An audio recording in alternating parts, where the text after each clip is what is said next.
Hey St. Columba's, Amy Molina-Moore here. And I just wanted to share a moment that I had earlier today that I think might have lessons for more than just me.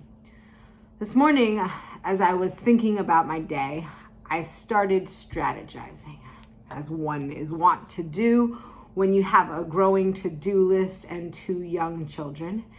And in my thinking of strategies, I was like, all right, I know what we're gonna do.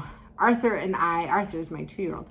Arthur and I are gonna start today by going on a walk. Never mind that it was chilly and drizzling and probably really less than ideal time to go for a walk, but I was like, it's 8 o'clock, we need to get some of those wiggles out before mommy has to do some work. So we started going on our walk, and it was pretty fun. Arthur was pointing out birds and flowers growing on trees, and it was beautiful. And we climbed a mountain that was really a hill, but since he said it was mountain, I felt pretty proud of myself too. I was like, yeah, we're mountain climbers. Great way to start a day. And then halfway through our walk, mind you, this is like 7 minutes into our walk, Arthur starts going, I want to go home. I want to go home. And he says it in this really pitiful, lovely, beautiful way. A 2-year-old can both make your heart sing, but also break your heart at the same time. And I'm like, Arthur, we're close to home. We'll go back home soon. And I pick him up in my arms. And now I'm walking down the street, holding my 2-year-old in the mist, the gentle mist of this morning. And every once in a while, he'd whisper in my ear, I just want to go home. I just want to go home. In that little mini melodrama that was unfolding between me and Arthur, something happened, sort of this glimpse of empathy.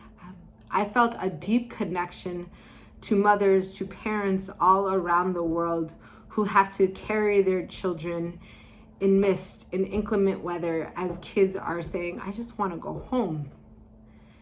And in that one moment, I was connected to parents, to refugees in an empathetic way. There is no way that I'm saying that my 15-minute walk with my 2-year-old around the block is in any way, shape, or form similar to treks that parents go through as they try to find a safer place to live for their family.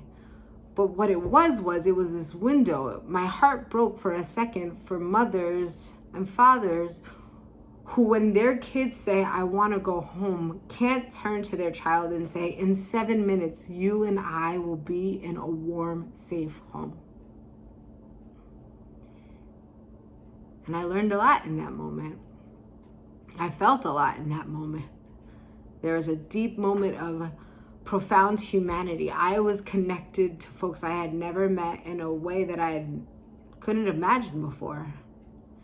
And it was a moment that was available to me because of this pandemic, friends. I would not normally be walking with Arthur on a Tuesday morning in drizzle while it was still cold. Never would have happened. I would have been rushing us to get to work, to get us to school, and I wouldn't have stopped. I wouldn't have paused, or I wouldn't have gone through the trouble of taking him out on a walk. And so I'm just wondering if there are many more of these pandemic moments that are awaiting me, that are awaiting all of us. These times, they are forcing us to stop, to pause, to pick up new activities or actions that are completely outside of the norm for us.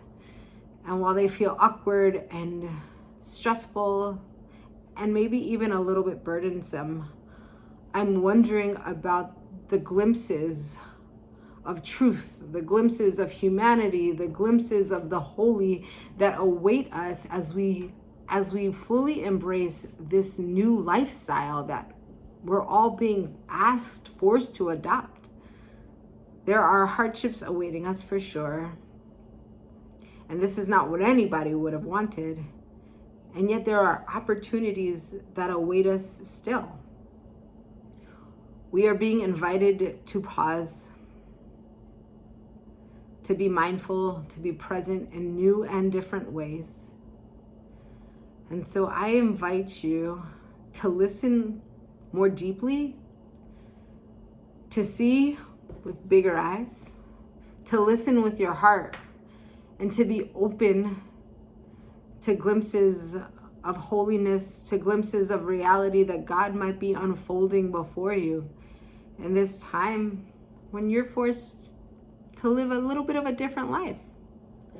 The lessons are plentiful if we have the eyes to see and the ears to hear and the hearts to feel.